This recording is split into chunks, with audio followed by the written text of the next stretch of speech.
తల్లి ఈ ముచ్చట మీద ఆయన గట్ల అంటుండు. ఫీజు రియంబర్స్మెంట్ అనేది మొత్తము అంటే కాంగ్రెస్ పార్టీ చేసిన అప్పులు కావవి. అంటే వాళ్ళు పెట్టిన పెండింగ్ కాదు ఫీజు రియంబర్స్మెంట్. గత 10 సంవత్సరాల నుంచి గవర్నమెంట్ చేసిన పెండింగ్ పెట్టిన అప్పులని నేను చెప్తా. ఎందుకంటే ఇప్పుడు మీరు ఆ రోజు విద్యార్థులందరూ రోడ్డు పైకి వస్తే పట్టించుకోలేదు, వాళ్ళ రియంబర్స్మెంట్ పే చేయమని చెప్తే పెండింగ్ లో పెట్టేశారు. ఇప్పుడు ఈ రోజు పే చేయట్లేదని మీరు ఎట్లా అంటారు? ఇప్పుడు 1.5 year కదండి వచ్చి ఇప్పుడు కాంగ్రెస్ ప్రభుత్వం. మరి గత 10 సంవత్సరాలు మీరు ఏం చేసిర్రు?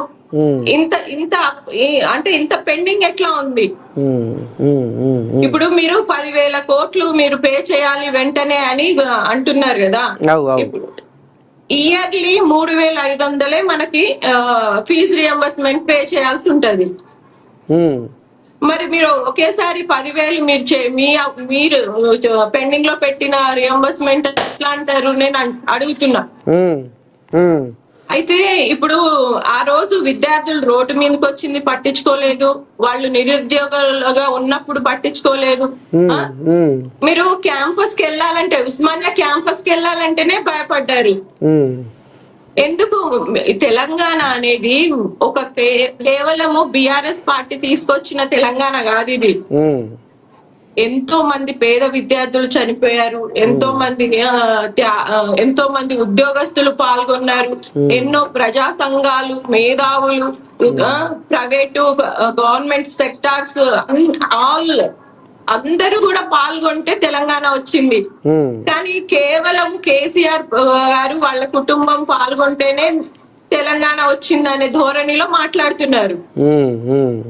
అసలు ఎవరికైనా మీరు అపాయింట్మెంట్ ఇచ్చిర్రా అండి? ఎవరన్నా వచ్చి మాకు ఈ సమస్య ఉంది, మాకు ఫీజు రియంబర్స్మెంట్ సమస్య ఉంది, లేకపోతే మాకు ఉద్యోగాలు రావట్లేదు, లేకపోతే మాకు ప్రమోషన్స్ ఇవ్వట్లేదు, మాకు ట్రాన్స్ఫర్స్ చేయండి అని ఇట్లా వచ్చిన ఏ ఒక్కరిని కూడా కలవలేకపోయినా ప్రభుత్వం ఈ రోజు మాట్లాడుతుంది. 10 సంవత్సరాల నుంచి మీరు ఏది చేయకుండా అన్ని పెండింగ్ పెట్టి, సరే ఇప్పుడు మాకు ఆదాయము, మొన్న మేము బట్టి సార్ని కలిసాము, ఆయన మనకి 18,000 కోట్లే నెలకి ఆదాయం వస్తుంది అన్నారు. మనం పే చేయాల్సింది 24,000 కోట్లు. మరి సర్ప్లస్ ఉన్న బడ్జెట్ నుంచి మనం ఎట్లా పే చేస్తాం చెప్పండి? సరే, అయితే ఇప్పుడు మీరు 10 years నుంచి చెయ్యండి, మేము ఈ 1.5 years కే మా మీద ఇట్లా లేనిపోనివన్నీ మాట్లాడుతున్నారు. దీనికి మీరు ఏం చెప్తారో చెప్పండి. సరే సరే సరే తల్లి, ఇగో తెలంగాణకు అదనంగా 40,000 టన్నుల యూరియా, ఈ నెలలో 2 లక్షల మెట్రిక్ టన్నుల యూరియా కావాలని మంత్రి వినతి. ఈ వారం 80,000 టన్నుల సరఫరాకు కేంద్రం అంగీకారం.